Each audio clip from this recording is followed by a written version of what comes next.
Hi, welcome to the walkthrough for A&P 2, the digestive system. The digestive system has two anatomical subdivisions, the digestive tract and the accessory organs. We are looking at the digestive system on the flat panel model right now. The digestive tract, or the alimentary canal, is a muscular tube that extends from the mouth to the anus. It includes the mouth, the pharynx, the esophagus, the stomach, small intestines, and large intestines. The stomach and the intestines consist of the gastrointestinal tract. Teeth, tongue, salivary glands, liver, gallbladder, and pancreas are all considered accessory organs to the digestive tract. So the digestive tract is open to the external environment, which means that all food and drink that we take in is not actually incorporated into the body until it passes through the absorptive membranes found partially in the stomach, but mostly in the small intestines, and then to some extent in the large intestine. We're going to go through each of the organs of the digestive tract using this model.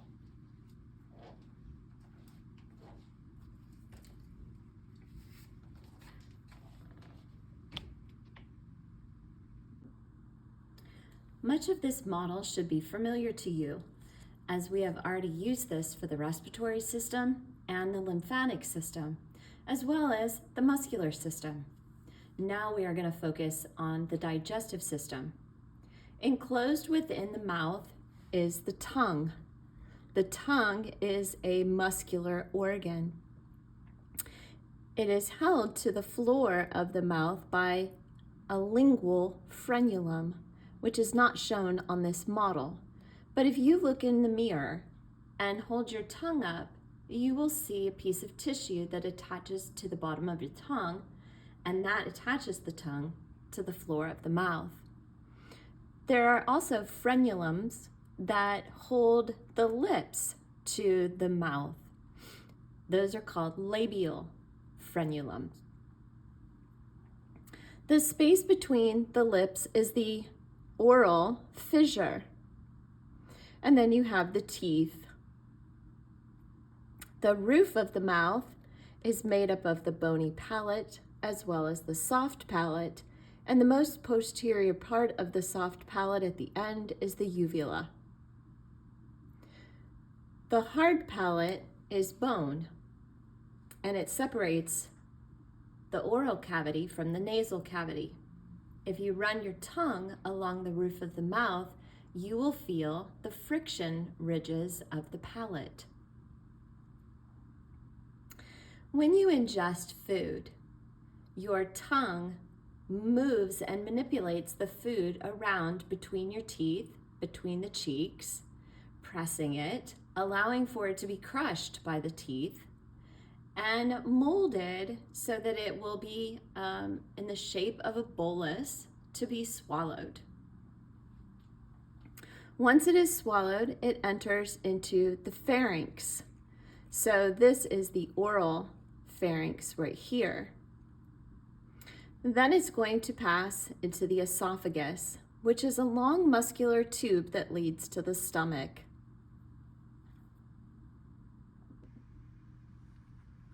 As a bolus of food is moving from the mouth into the oropharynx, it's going to pass into the esophagus. The esophagus is a muscular tube composed of both skeletal muscle and smooth muscle. It extends posterior to the trachea, and if you recall, we said that the trachea was not completely enclosed by cartilaginous rings. Instead, it had a muscle on the back side that allowed for the expansion of the esophagus as food passed through. So as food is moving through the esophagus towards the stomach, it's also going to pass through a sphincter, the lower esophageal sphincter. This is a constricture that prevents food that once had entered into the stomach from regurgitating back. The stomach produces hydrochloric acid and enzymes to break down proteins, and we don't want that to come back up into the esophagus because that will burn it and injure this tissue. The stomach is a muscular sac, and it consists of 4 parts. The cardiac part, the fundic region, or the fundus, is this dome region. The largest part of the stomach is called the body. And then finally, the pyloric region. The pyloric region has a sphincter called the pyloric sphincter. The pylorus is this small space that allows for a small amount of food residues to enter into the small intestines. While food is in the stomach, it comes into contact with the gastric rugae, all these ridges. That adds surface area for the food residues to come in contact with acid and enzymes in order to facilitate the mechanical and chemical breakdown of food. Small amounts of food residue, now called chyme, enter into the small intestines. The small intestines is a muscular tube that allows for the chemical digestion and absorption of nutrients. The first part of the small intestines is called the duodenum. It's relatively short in comparison to the rest of the intestines, and it takes a very quick, sharp turn called the duodenojejunal flexure, and then it transitions into the jejunum. The jejunum fills in the upper right quadrant and most of the umbilical region, and then the intestines become the ileum. The ileum then discharges food into the large intestines. But before we get into the large intestines, I want to note that here at the duodenum, this is a place where food residues, the chyme, is more neutralized. Here we have pancreatic substances which enter into the duodenum, things like bicarbonate and enzymes. You can also see the bile duct here, so bile is discharged into the small intestines as well. The circular folds, as seen here, allow for greater surface area, and it slows down the progression of food as it's moving through the intestines. This allows for greater chemical digestion and absorption of the nutrients as they're being broken down. As we approach the large intestines, the area of the small intestines called the ileum is where we would find our aggregated lymphoid nodules, also called the pear patches. These are nodules of lymphatic tissue that remain consistent, and they are watchful of pathogens that are moving through the intestines. They also communicate with our microbiome. So our small intestines and our large intestines are filled with microbes that help to break down and synthesize information from the food that we eat into chemical signals to the rest of our body. So our gut can literally communicate with the brain. As food residues are moving through the ileum, they're getting ready to pass into the large intestines and go through what is called the ileocecal junction. This is a place where we would find a sphincter muscle as well. Food enters into the very first part of the large intestine called the cecum. Finally, in talking about the large intestines, we have to mention the appendix. The appendix is at the beginning of the large intestines, just behind the cecum. This is a site for lymphocytes. So a large reservoir of immune cells are stationed there.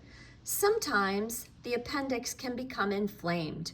So if pathogens or infection have entered and flared up those cells, creating an immune response, it can become so significant that that particular part of the body needs to be removed. A person can still live without the appendix, but they are missing now a great deal of immune function that's associated with the digestive tract. Okay, that was a walkthrough of the digestive tract. Now we'll spend some time looking at the accessory organs. Teeth are held in a socket called the alveolus. This is a specialized type of joint called a gymphosis. It's held in place by a periodontal ligament. So it's collagenous fibers that connect the tooth to the bone itself. Just inside of that periodontal ligament is the cementum. That extends all the way up until it meets with the enamel.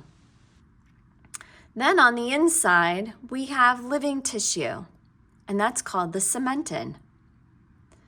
The cementum surrounds the pulp, and the pulp resides within the pulp cavity.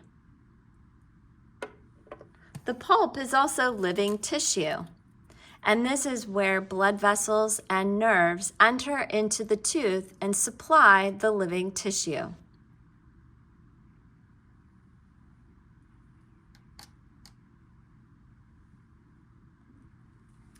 Good oral hygiene is important.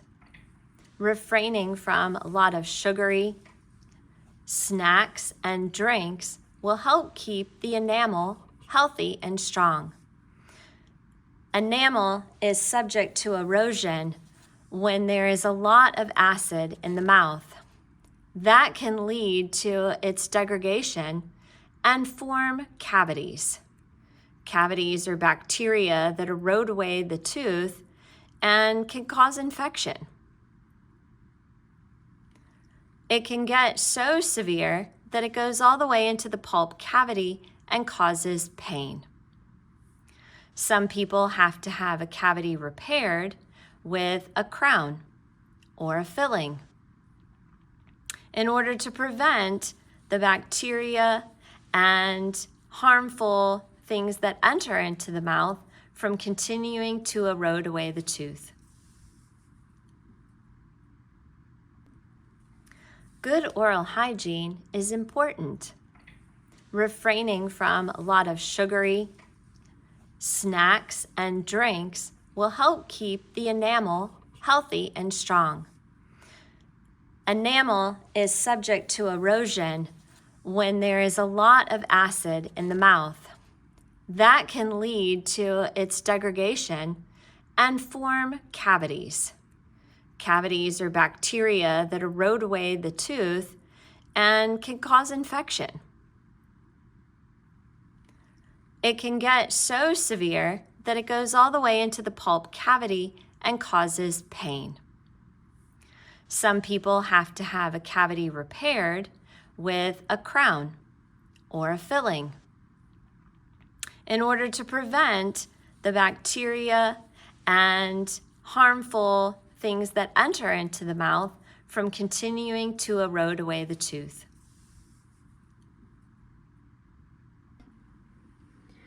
This is the stomach.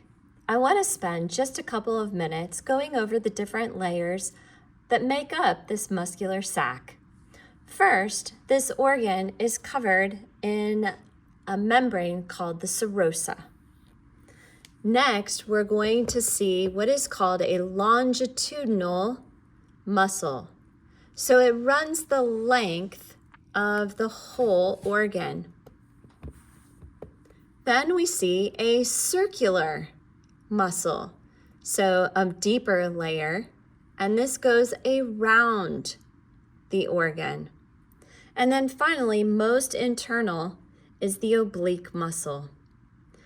These different muscular types and arrangement of the fibers is necessary in order for the stomach to mechanically grind up food. It allows it to move in different directions in order to manipulate the food that is in this sac for best exposure to the acids and the enzymes that this organ produces. And I also want to point out the lower esophageal sphincter here in the cardiac region, the pyloric sphincter, and the space which is called the pylorus.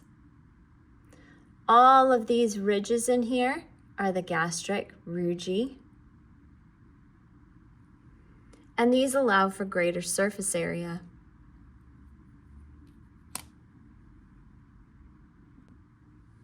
Now let's have a look at the liver. The liver is the largest internal organ of the body. It's the largest gland of the body. It performs some 52 functions, and it has 4 lobes: the right lobe, the left lobe, which are divided by the falciform ligament, the caudate lobe, and the quadrate lobe. This ligament is the round ligament. This formerly was the umbilical vein, but after the baby is born, this collapses down and becomes a ligament. The other things that you are seeing here are the inferior vena cava, the gallbladder, and the hepatic portal vein, and the hepatic artery.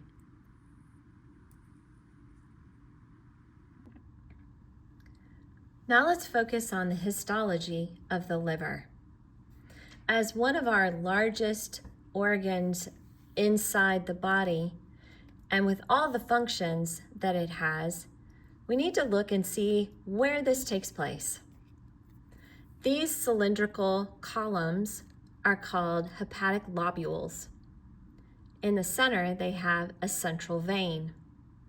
Out to the side, we can see a branch of the hepatic portal vein and the hepatic artery and hepatic ductals. Let's get an even closer view.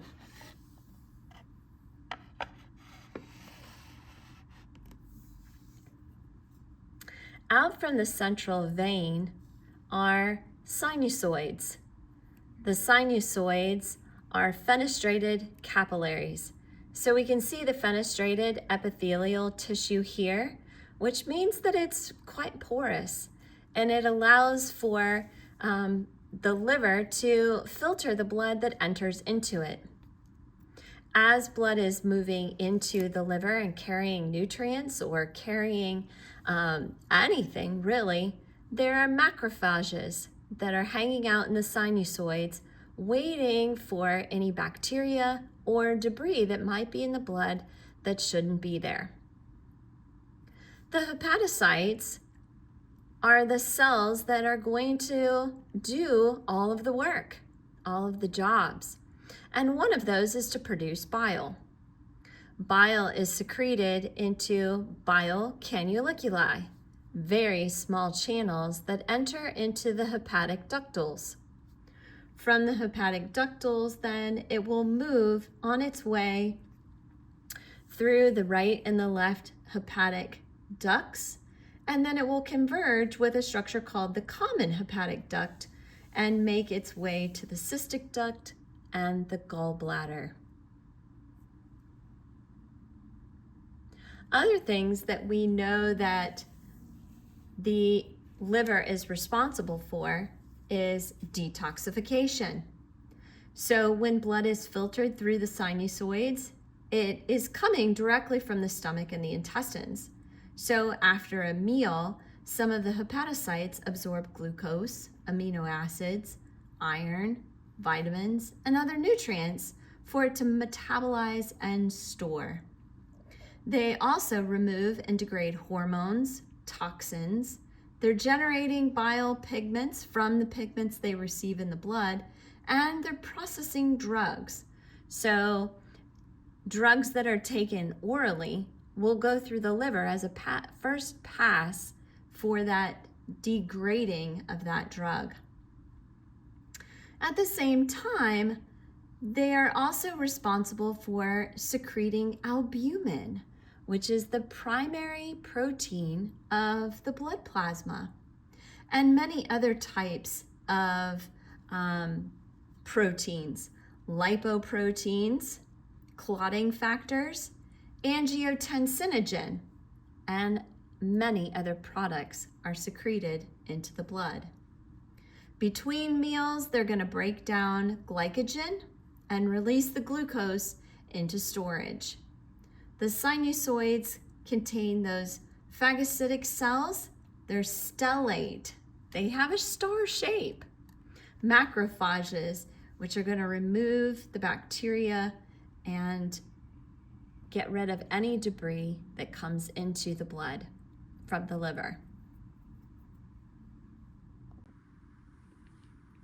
Once again, we're going to revisit the pancreas-spleen model.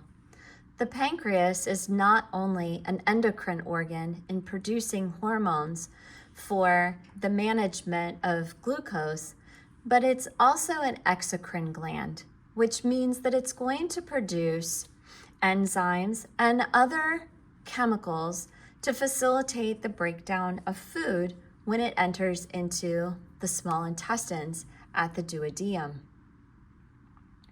So the pancreas largely is that exocrine organ. It secretes enzymes into the pancreatic duct. The pancreatic duct then is going to discharge its substances into the duodenum through the major duodenal papilla, which is this little hole over here. There's also another branch to the pancreatic duct called the accessory duct, and this has a minor duodenal papilla. So those are both openings from the pancreas into the duodenum. There is also an opening for bile to be discharged from the gallbladder. So up here at the top, this green vessel, this is the bile duct.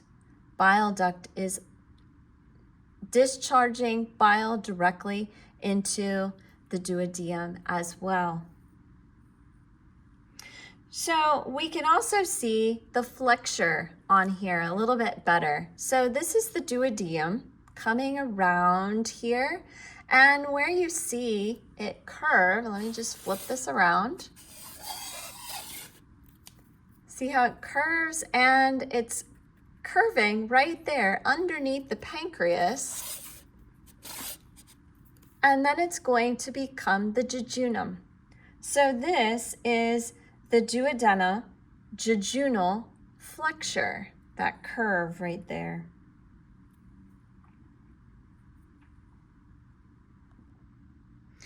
As we finish up with the pancreas-spleen model, I want to draw your attention again to the duodenum. This is the first part of the small intestines. This is a tube, and as you can see, there are many circular folds.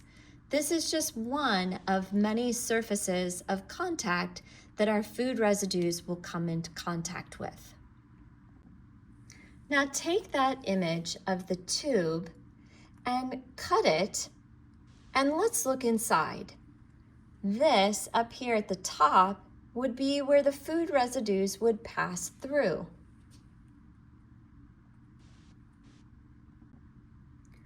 So let's start at the top where our nutrients, our food residues would come into contact with these finger-like structures called the villi. Villi are the larger structures that contain the smaller cells called the absorptive cells and the goblet cells. Goblet cells produce mucus, and absorptive cells have surfaces with many different types of enzymes that can help to further break down nutrients so that they can be absorbed. Within each of the villi, we would find capillaries and venules, as well as lymphatic structures called lacteals. Lacteals are specialized lymphatic capillaries for the absorption of lipids. These lipids then would travel through the lymphatic system before being discharged into the circulatory system. Just as we have these tall, finger-like projections, we also have these deep dips. These are called intestinal crypts. Intestinal crypts house cells like stem cells for the production of more goblet cells and more absorptive cells. They also contain specialized cells for the production of various enzymes that can break down pathogens. Our next layer is the submucosal layer. So this was the mucosal layer. This is the submucosal layer. Within the submucosal layer, we find the enteric nervous system. This is called the submucosal plexus. It's nervous tissue that is an independent nervous system, but it is regulated by the autonomic nervous system. In this region, we also find a lot of the blood vessels and the lymphatic tissue. Below that, we have the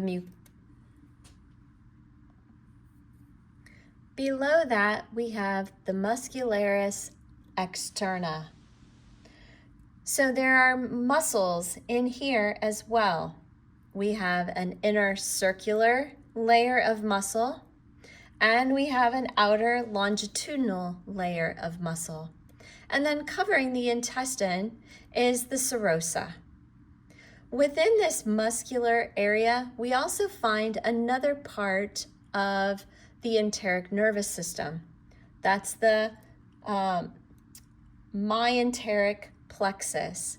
Again, so this is part of the enteric nervous system, and it's regulated by the autonomic nervous system.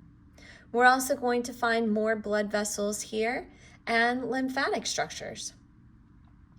One of our most valuable lymphatic structures associated with the intestines and the large intestines is the diffuse lymphoid tissue. This is constant, meaning that it does not come and go. It is constant in the intestines, and it is filled with lymphocytes, both T cells and B cells. These are always on the watch for any pathogens that are entering into the small intestines and may make their way into the lymphatic system. So this is a very important part of your immune defense system.